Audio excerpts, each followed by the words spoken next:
Cars are so expensive here. COE prices don't seem to have a ceiling, becoming more and more expensive during each month.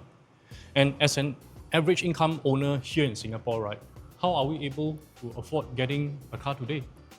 I mean, for some of us with families, we still aspire to own a car, right? So, how can it be possible? Well, one way is to get a used second-hand car like me. For instance, this second-hand Peugeot 5008 cost me $80,000 when I first got it some time ago. But for those who have bought a used car and one which is like more than 5 years old, for instance, right? Well, you might have experienced some issues with the car a month or even a week after you took delivery of the car. So, no used cars. Let's explore new ones only. So, you somehow managed to squeeze out $60,000+ for the down payment of a new car.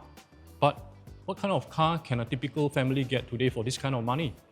And more so, if you wish to get a 7-seater MPV like the 5008. Is it possible to get a model like that? A new car, an EV no less, with 7 seats and a whole lot of software features, more so than some luxury continental cars?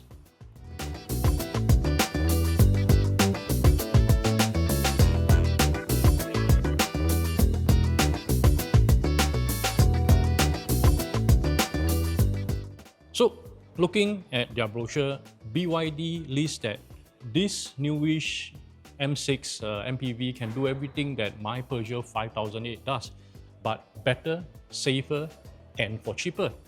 And because it's electric, perhaps it's going to be faster too? Oh, that's interesting. Because I'm sure you have seen this MPV everywhere on the road nowadays. And if you have lived through life enough like me, you'll know that when something is cheaper, it usually means that you are giving up something somewhere else. Cheap, good, and fast. We can only pick one or two out of the three, right? So is it true with this BYD M6? And more importantly, should I upgrade my old Peugeot 5008 to a cheaper, better, and faster electric MPV? Now, this isn't just about me upgrading my car. It's about you too. If you have been saving up to buy your first family car, or you are driving an older ICE MPV in Singapore, or any ICE car or hybrid car for the matter, right? And you have been thinking to change your car soon, maybe this thought has come out at the back of your mind. Should I switch to an EV soon? Because remember, from 2030 onwards, you cannot register a new ICE car here anymore. So, should we pull the trigger for an EV today? And true, we still have some Japanese hybrid MPVs to pick from, like the Toyota Sienna or the Honda Freed. But let's be honest, hybrids are expensive.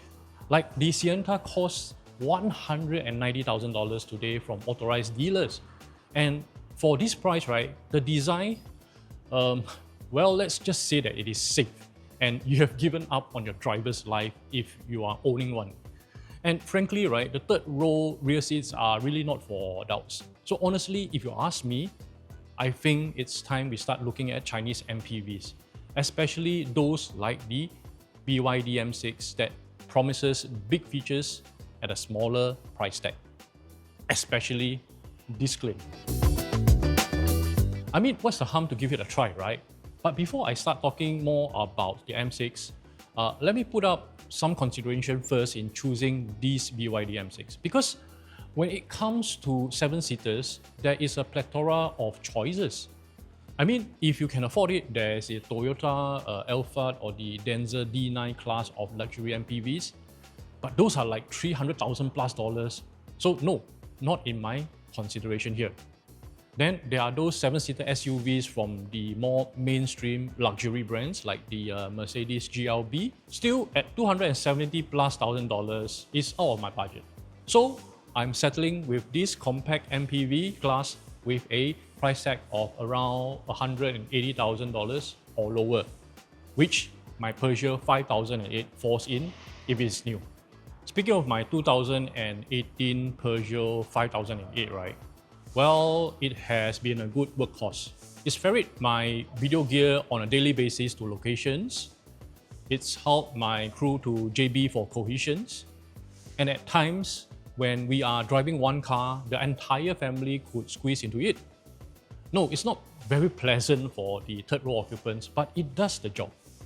Another thing, because it's 7 years old now, there's a lot more maintenance over the regular servicing and oil changes to worry about, like replacing worn parts.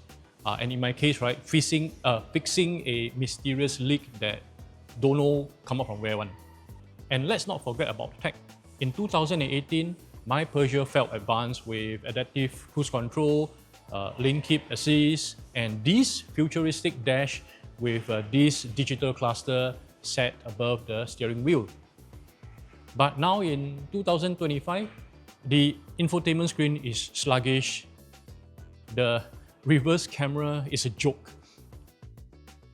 and the safety features are basic. And it feels like I'm left behind by what's available as standard features today. So the BYD M6 fills the shoe for a potential replacement to my 5008. Now it is in the same class and roughly the same size as the Peugeot, measuring at 4.7 meters long by 1.8 meters wide by 1.69 meters tall. It has 4 doors that open like in a car, not a van. And the tailgate is electric. On the exterior, I think this car looks handsome. Not striking like some of the more expensive models in the BYD lineup or even the new Peugeot 5008. But it's not a bad looking car. At all the angles, the front, the rear, and the side, somehow it just looks right.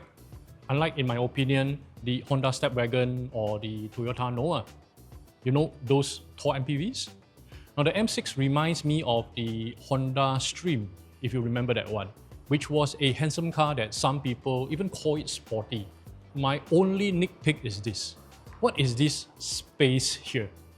Funny enough, the first thing that comes to my mind when I saw this, right, was the Mitsubishi Space Wagon, which was later renamed to the Grandis, a car that I had before. That MPV was spacious, but the M6, well, I cannot exactly call it that. Well, you'll see later. By the way, do ignore all these stickers. Now this is a test drive car, so you don't have to worry about these advertisements on wheels, which I was so conscious during these few days that I was driving around this car. What else can I point out for the exterior of this car? Oh yes, the wheels here are 17-inch, so they probably will get you more kilometers with their lighter weight, though they aren't aero wheels. But what are aero are these air vents here by the front bumper to channel air over your front wheels. Now, how much energy will be saved? I really don't know. And another thing that won't save energy is these door handles. I get it with the pop-out door handles that they are there to make the car more aerodynamic, but frankly, right, I still prefer these, which are so much easier and faster to operate. Now, before we proceed to the inside of the M6, can you help me with liking this video? Now, I'm not a car reviewer, so doing something like this doesn't come natural for me. So it really takes up a lot of our effort. And if you like my EV content thus far, do subscribe too, so you won't miss episodes in the future, including a Tesla Model 3 versus a BYD seal video slated in the next few weeks. And do share this video too to your friends who are considering to convert to EVs too. Okay? All done? Great. I really appreciate your kind gesture.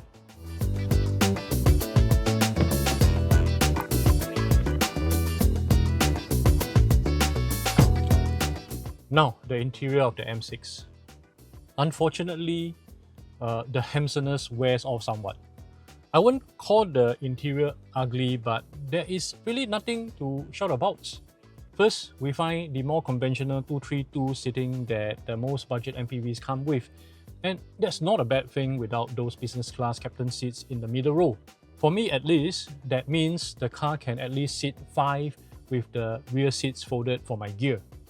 I mean, if I have a Denza D9 for instance, I only have space left for 3 passengers if my third row seats are folded.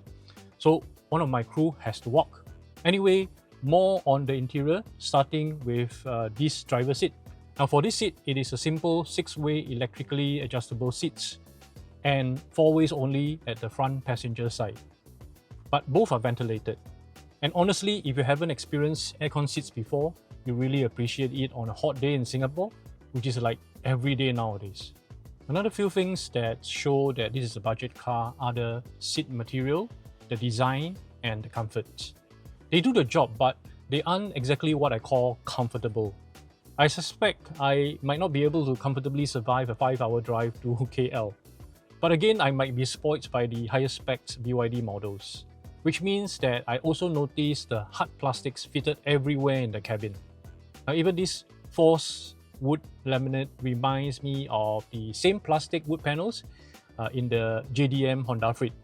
I think they are here to try to break the plasticky feel, but I'm not that sure they blend well in this car's interior.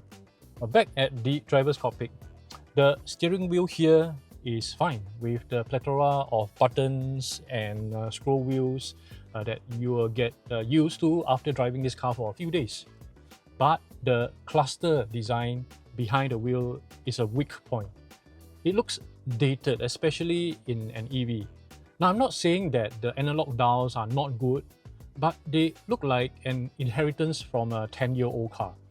Honestly, having driven so many EVs, this is the first time I see energy usage presented exactly like a rev counter from an ICE car. Now, in fact, the center screen looks like it's lifted off from an older Model 2. Even the battery state of charge indicator is presented like a fuel gauge. I'm not sure if this is a good thing, but I guess this will be very familiar for those drivers transiting from ICE cars. Perhaps I've driven in EVs for too long, and my Peugeot's instrument cluster are fully digital too. Anyway, behind the steering wheel are your familiar stocks, which are good. I like conventional stocks. And next to the wheel is this infotainment screen. Now, it's not as big as the Seals or the Sea Lions, but weirdly at 12.8 inch, I think this is a more ergonomic size as compared to the 15.6 inch one, because it is easier to reach the far side when I'm driving. And honestly, right, 12.8 inch is more than enough. Oh, and it rotates too to portrait mode. Also, like every BYD available here, your aircon controls, audio controls, and also every setting else will be done here on touchscreen. Now, I guess this is to be expected in EVs today. But at least like every BYD here, you get a real gear lever with the more used functions available on buttons and knobs on the center console. And here on the center console, you get 2 cup holders, a smallish storage with 2 USB ports and another 12-volt ports inside. Not really the best location to plug cables into though, but at least you have a wireless Qi charger here. But I don't know about you, in every BYD when I charge my iPhone, right, the phone gets incredibly hot. Is it my phone or a BYD thing? Anyway, there's no more storage underneath the center console. In fact, in an MPV, I find the lack of storage and cubby holes rather glaring. Even the glove box is kinda small. We now move to the second row seats. Now we are reminded that this is not a luxury car, so seats here are functional. And the flat-ish floor is good for 3 passengers here.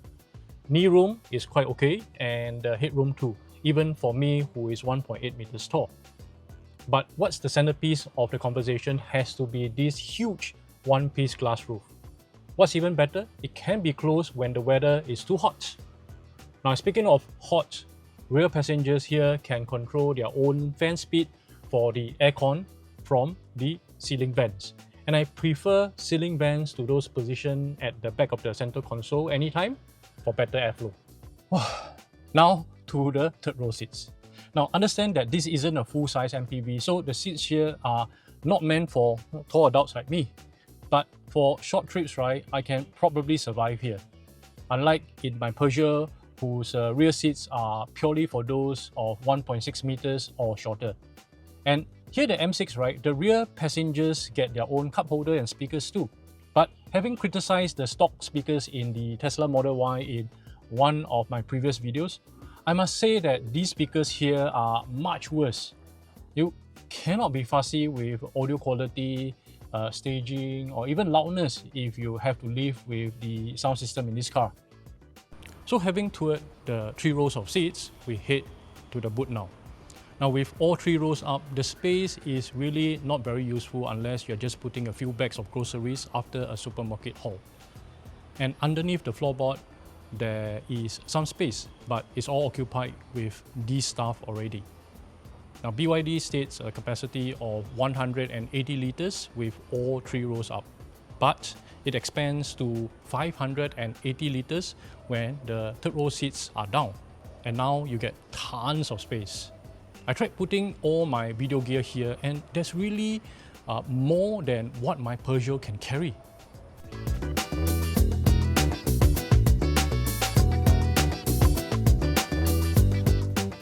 I mean, just take a look. So honestly, the M6 is not a luxurious car inside, but you must remember, this car is not meant to be one. It is marketed as the cheapest MPV, so clearly value is where this car prioritizes. And perhaps I used the word cheap wrongly, because no, it doesn't exactly look cheap on the inside. In fact, 10 to 15 years ago, this level of fit might even be found in higher-end MPVs like in the Honda Odyssey. So having said all this about the exterior and the interior, let's explore how it drives. But before we get there, right, remember again, the M6 is not an Ocean series model in the BYD lineup, which is more luxurious and sporting in nature. So how does it feel while you're at the wheel? Well, I say this with real-world practicality. The target audience of the BYD M6 mostly won't care about how this car drives, so long as it gets all 7 people safely from point A to point B. Now, if I judge this car like how I did with the Sea Lion 7, of course I would complain about the M6 springy ride quality with rather noticeable body roll and a steering that feels disconnected at higher speed. I mean, even at the slower 50 kilometers per hour speed, the steering doesn't point me to where the car is headed properly. And because there's no double glazed window or windshield in this car, and I suspect insulation from the floor isn't that good too, wind and tire noise are very evident, especially in an EV where there's no engine noise. But weirdly, even without an engine, I'm hearing these whirring sounds that I think it's from the motor. Even the aircon sounds loud. But like I said, right, all these don't really matter, as the M6 is supposed to just get its primary function done, and done well, which is a transportation tool. And acceleration-wise, right, it's not particularly sprightly, coming in at 11.9 seconds from standstill to 100 kilometers per hour. Again, this is not a sports car, and this acceleration is good enough for normal city driving and the occasional overtaking on the expressway. But what this car is good in is the safety features, like all these, which come as standard that some Conti cars will charge you tens of thousands of dollars to spec them in. So yes, this M6 doesn't scheme on safety. Now let me show you one particular feature that I like a lot, the Intelligent Cruise Control, or ICC. With ICC, you can automatically follow the car in front in the same speed even until coming to a complete stop. And this car can turn by itself on roads with clear markings. Although after a few seconds, the car will prompt you to hold the steering wheel. And there's a 360-degree camera that allows you to do this. Like I said, these are safety features that some Continental MPVs costing $100,000 more don't even have. Now lastly, since the M6 is an EV, we need to talk about batteries. On paper, the WLTP range is claimed to be 440 kilometers from the 71.8 kilowatt-hour batteries. But Having owned a BYD, you can expect to take out like 15 to 20%, especially if you drive a lot on highway and with loads of passengers. The charging port can accept up to 115 kilowatt of DC charge, which means you can roughly charge from 10% to full in under around 40 minutes. Again, in the real world, right, it's probably 50 minutes to an hour perhaps. AC charging wise, this car maxes out at 7 kilowatt. So don't charge AC if you are near 0% SOC.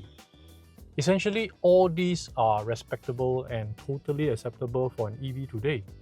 But if you wish to understand more about charging and batteries, watch the other videos that I've made in my channel. And so if this is your first EV car, know that there's going to be a need to tweak some of your lifestyle. For me, it's not an issue as I'm used to an EV way of life already, as I have the BYD Seal as my non-work car. But for you, right, you have to consider if an EV makes sense for you. I won't delve into the perks or frustrations of owning an EV in this video. I've made several videos on that, which I'm going to leave a link somewhere up here or in the descriptions below. But still, I'm going to quickly mention a few good points on changing to an EV. Now, first, running costs will be lower. We are talking about no more need to pump expensive petrol. And again, I've explored this before, and in the real world, right, you can expect to save some 30% to 50% of fuel costs when you switch to electric. And then there's fewer moving parts in an EV too, and hence, right, you require less frequent servicing. But it's not just about saving money, because one thing that I'm quite irritated by when I drive my Peugeot, especially immediately after I drive in my Seal, right? And that is to notice how noisy ICE cars are, especially when starting the car in the morning. EVs, including the most affordable Chinese ones like even this M6, are much quieter. And trust me, when you first step into an EV and you push the start button, you'll be wondering if the car has started already. Now, before we all get carried away, right, I need to bring you back to earth again. The M6 is still an entry-level EV MPV. So naturally, there are trade-offs. The lack of NVH or noise, vibration and harshness when compared to my Peugeot is noticeable. But it is not class-leading. The ride quality, well, it's fine, and we established that it's not going to be matching the refinement of the Ocean series from BYD or most well-tuned Continental MPV. And the seats, right, they are functional. And like I mentioned, on long journeys, you might wish for more support. And the interior materials are decent, but you can tell where corners were cut to keep the price down. And the dashboard cluster, well, it works, but it feels like that from a 10 to 15-year-old car compared to the BYD's newer models. But it is okay. The BYD M6 is not built for car enthusiasts. No, really. Instead, this car is perfect car if you are a family man who just wants to transport your family safely to the destination without fuss, without frills, and without any drama.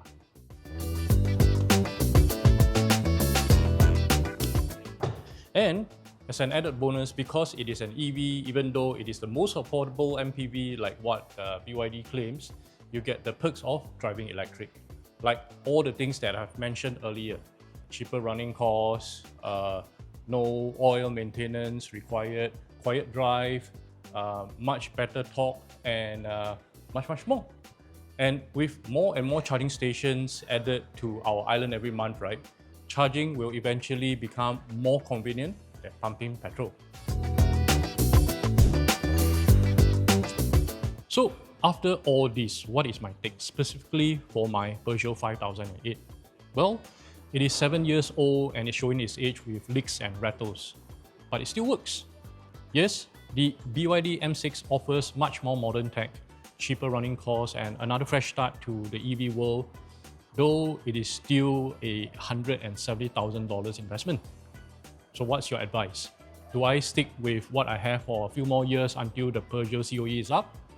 Or do I take the plunge into this affordable EV MPV? Let me know in the comments below, especially if you are an existing BYD M6 owner. And if you are not, right, and you are thinking of getting your first family car or upgrading your existing ICE car to an MPV, would you get this cheap and good MPV? Like and subscribe, okay? And I'll see you in the next one.